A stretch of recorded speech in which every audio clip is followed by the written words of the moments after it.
Yo, what's good, fam? Buckle up, because today we're diving into one of the wildest, most unhinged stories you'll ever hear. It's got everything: a pop star, a haunted convent, elderly nuns fighting for their home, secret deals, lawsuits, and, hold up, allegations of sabotage, betrayal, and maybe even a curse. I'm talking about Katy Perry's Nun Nightmare, a saga so crazy it sounds like a Hollywood blockbuster. But it's real, or is it? Hit that like button, smash subscribe, and let's unpack this madness together. Did Katy Perry really go to war with nuns over a mansion? And did it cost one of them their life? Let's find out. So it's 2014 and Katy Perry, yep, the roar, firework, I Kissed a Girl Katy Perry, is swimming in pop star cash. She's at the peak of her fame, and she decides she needs a crib to match her vibe. Not just any house, though. She's got her eyes on a 30,000 square foot monstrosity in Los Angeles. This place is next level. Sprawling gardens, a pool shaped like a freaking fish, secret rooms, the works. It's the kind of spot where you'd expect a celebrity to throw wild parties. Or maybe summon spirits, depending on who you ask. But here's the catch. This isn't just a mansion. It's a convent, home to a group of elderly nuns called the Sisters of the Immaculate Heart. These 5 nuns, let's call them Sister Mary, Sister Agnes, Sister Ruth, Sister Teresa, and Sister Catherine, are in their 70s and 80s, and they've been living there for decades. This place is their sanctuary, their home, their whole world. Katy sees it and thinks, yo, this is my dream house. The nuns, they're about to become her worst nightmare. Now, rumor has it Katy didn't just want this place for parties. Sources, and yeah, I'm digging into some spicy ex-posts here, claim she was obsessed with its history. Allegedly, the convent had ties to old Hollywood, with whispers of secret rituals held there in the 50s by A-list stars. Some even say it's haunted, with strange lights flickering in the windows at night. Did Katy know something we don't? Was she chasing a vibe, a legacy, or something darker? I'm not saying she's into the occult, but the internet's got theories, and we're gonna explore them. To understand this mess, we gotta rewind. This convent belongs to the Archdiocese of Los Angeles, the big bosses of the local Catholic Church. Back in the 90s and 2000s, the Archdiocese was drowning in scandal. Y'all know what I'm talking about. Allegations of abuse by priests were piling up, and by 2007, they got slapped with a massive lawsuit. The settlement? A jaw-dropping $660 million to hundreds of victims. That's a lot of holy water to pay for, so the Archdiocese needed cash fast. Their plan? Sell off assets, including the nuns' convent.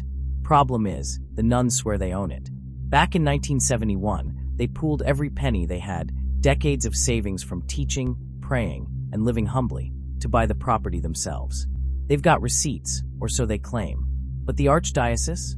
They're like, nah, this is ours, and we're selling it.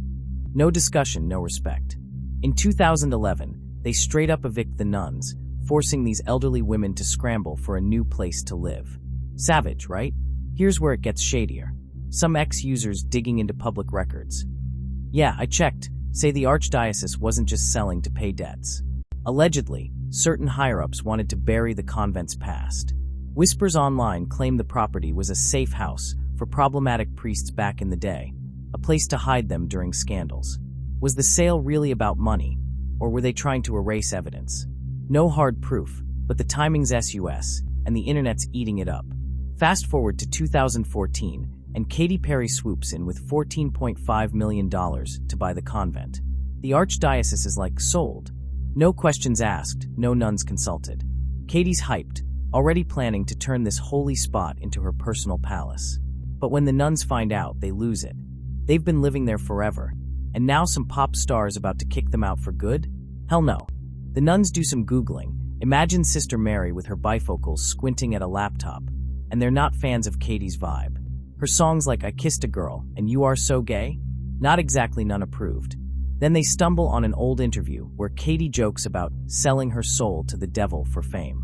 It was a throwaway line, but to these nuns, it's a red flag the size of Texas. They're convinced Katy's bringing bad juju to their sacred home. But here's a new twist.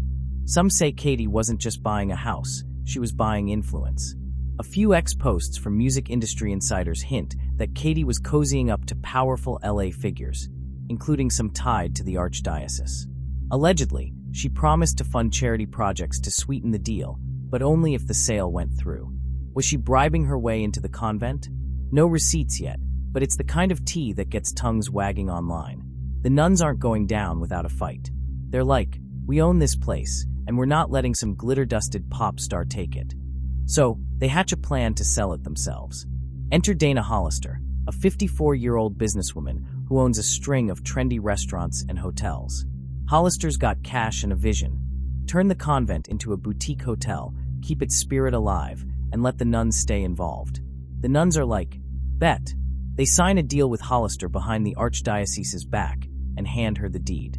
Hollister moves in, starts renovations, and posts Instagram pics of the place like it's already hers. Katy Perry, she's furious.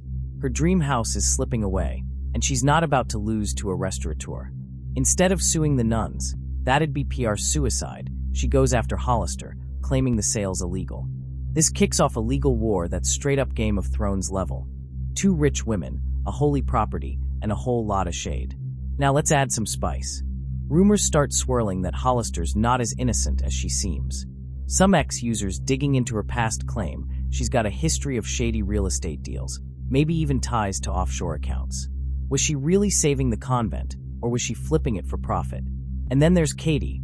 Word on the street is she hired private investigators to dig dirt on Hollister, trying to tank her reputation. Allegedly, leaked emails, unverified but juicy, show Katy's team spreading rumors about Hollister's finances to scare off her investors. Dirty? Maybe. Viral? Definitely. The lawsuit drags on for years, stressing everyone out, especially the nuns. They're in their 80s, caught in this tug-of-war between Katy, Hollister, and the Archdiocese. In 2015, the Archdiocese tries to play nice and sets up a meeting between Katy and the nuns at the convent. Katy shows up, all charm and smiles, trying to win them over. She's like, I'm super Christian, y'all. She talks about her Pentecostal upbringing. Her parents were pastors. She grew up calling deviled eggs angel eggs, the whole deal. She even shows off a Jesus tattoo on her wrist and offers to sing, Oh Happy Day a cappella. But, cringe alert, she has to Google the lyrics on her phone mid-performance. The nuns, they're giving her the ultimate side-eye. The meeting's a flop, and the nuns double down. They start telling anyone who'll listen that the convent's cursed, that anyone who tries to take it will face divine wrath. They point to weird incidents. A fire breaking out in the convent's kitchen during renovations, Hollister's car getting vandalized outside, even Katy's tour bus breaking down in LA the same week. Coincidence? Maybe. But the nuns are out here whispering about God's judgment, and the internet's eating it up. Here's a new controversy. Some ex-posts claim Katy leaned into the curse rumors for publicity. Allegedly, she teased a new album inspired by spiritual battles, with cryptic Instagram posts about fighting demons. Fans ate it up, but the nuns? They called it blasphemy, accusing her of mocking their faith for clout. True or not, it's the kind of drama that trends for weeks. By 2017, the lawsuit hits trial. It's a circus. Paparazzi, protesters, even a few Save the Nuns, rallies outside the courthouse. The judge drops a bombshell. The nuns needed Vatican approval to sell to Hollister, which they didn't have. Hollister's deal? Invalid. Katy's deal with the Archdiocese? Greenlit. Katy wins, and to rub salt in the wound, a jury hits Hollister with malice and fraud charges for messing with the sale. She's ordered to pay $10 million to Katy and the church. That's enough to bankrupt Hollister. She's forced to liquidate her businesses and file for bankruptcy. But the real tragedy hits in 2018. Hollister's at bankruptcy court, and two nuns, Sister Agnes and Sister Ruth, show up to support her. They've bonded through this ordeal, united against Katy and the Archdiocese.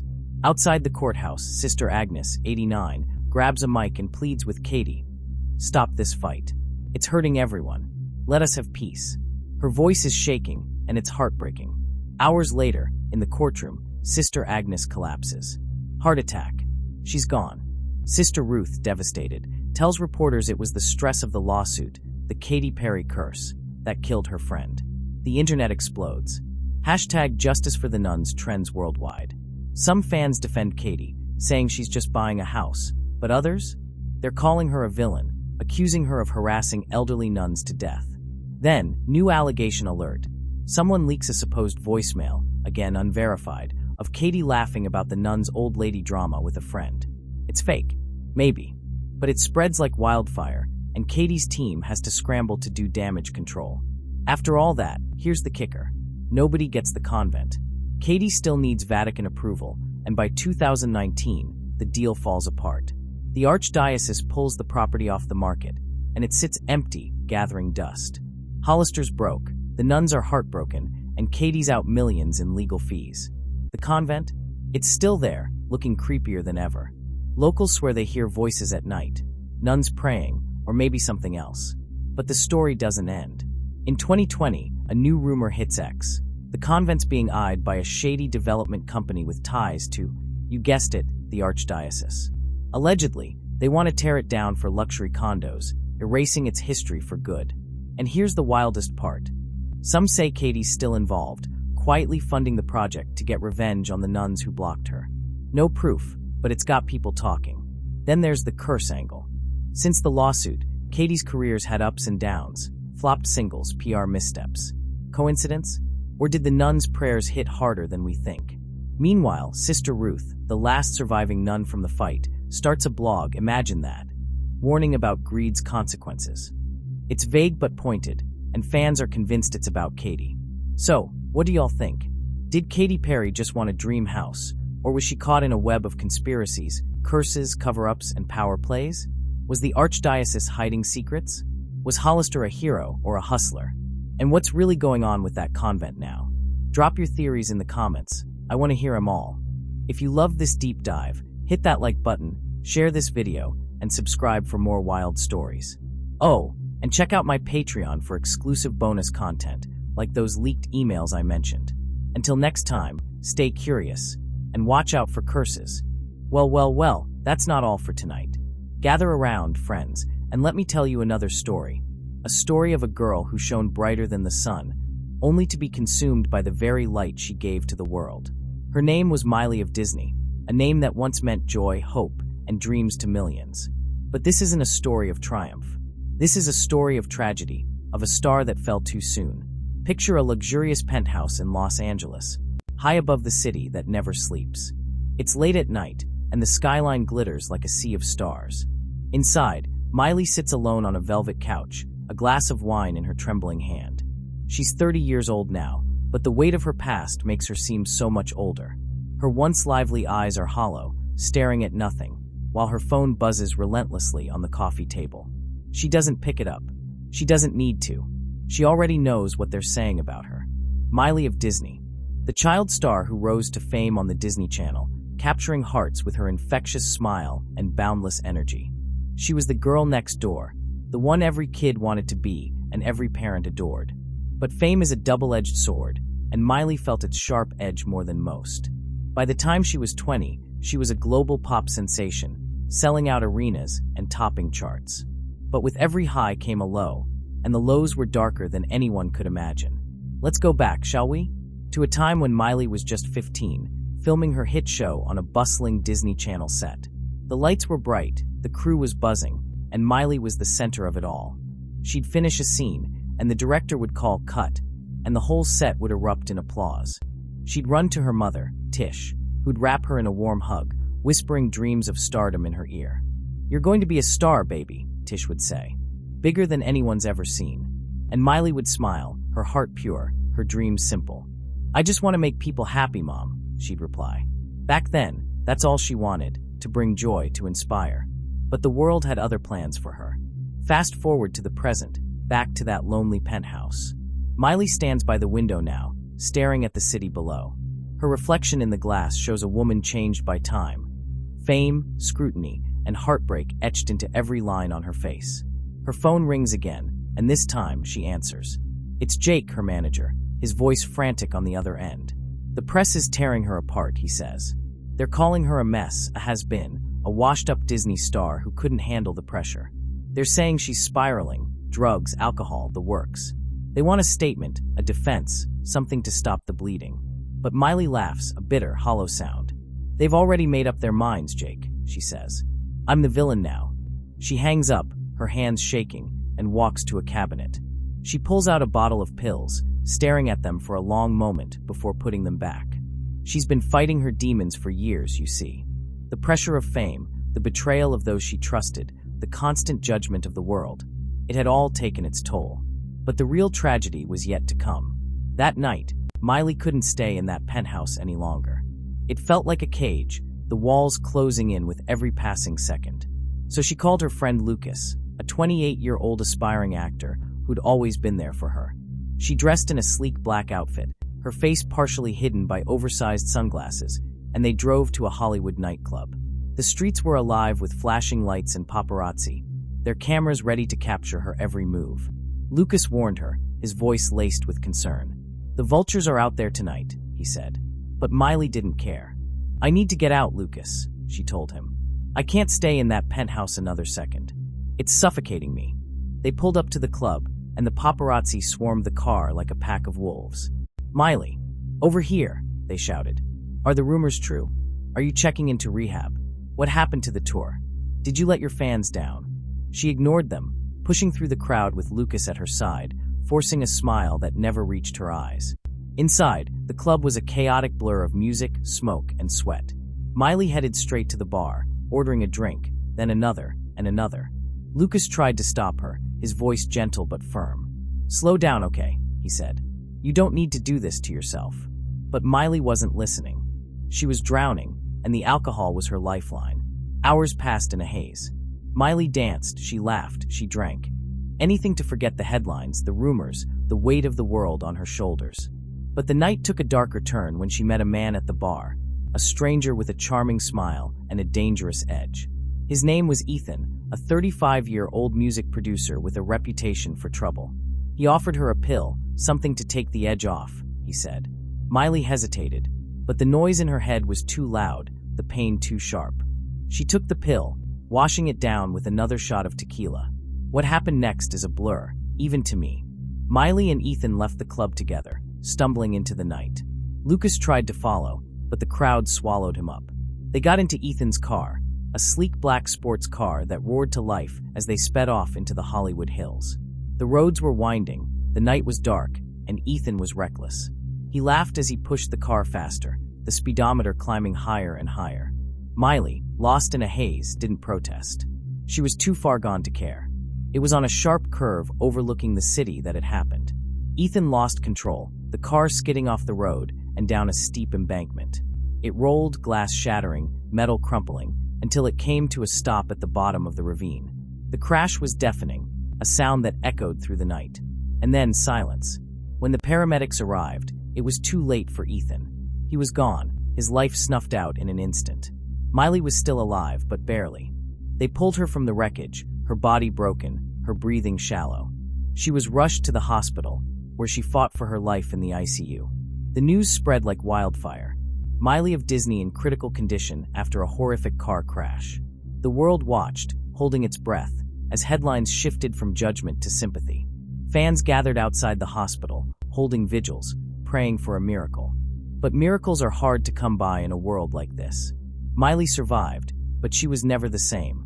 The crash left her with scars, both physical and emotional. She spent months in recovery, her body healing, but her spirit shattered. The headlines eventually faded, replaced by new scandals, new stars. But Miley couldn't escape the guilt, the memories, the what-ifs. She'd lost more than a night in that crash. She'd lost herself. Today, Miley lives a quiet life, far from the spotlight she once craved. She's 31 now, and she spends her days in a small cabin in the mountains, surrounded by trees and silence. She writes music, but not for the world, for herself. She's trying to find the girl she used to be, the one who just wanted to make people happy. But some wounds never fully heal, and some stars never shine the same after they fall. So let this be a lesson, friends. Fame is a fickle friend, a flame that burns bright but consumes all in its path. Miley of Disney was a star, a dreamer, a girl who wanted to change the world. But the world changed her instead, and in the end, it nearly broke her. Let's remember her not for her fall, but for the light she gave us while she could. Because even a fallen star leaves a glow that lingers in the night.